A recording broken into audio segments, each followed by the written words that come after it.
Ci troviamo a Vado Ligure, nel cantiere della nuova viabilità comunale dove i lavori sono terminati da pochi giorni.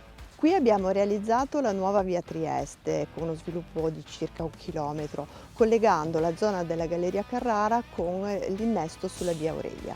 I lavori sono iniziati nel dicembre del 2021. Abbiamo prima demolito dei capannoni industriali, fatto gli scavi di preparazione del terreno e poi cominciate le opere.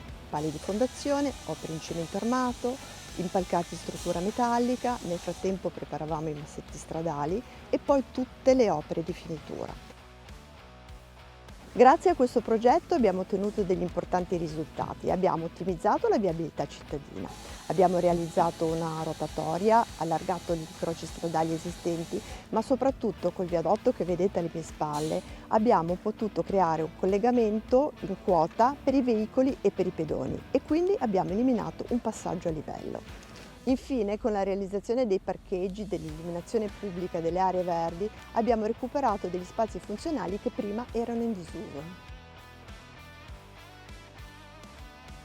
In questi giorni sono in corso le attività di collaudo. Non appena terminate apriremo la strada al pubblico.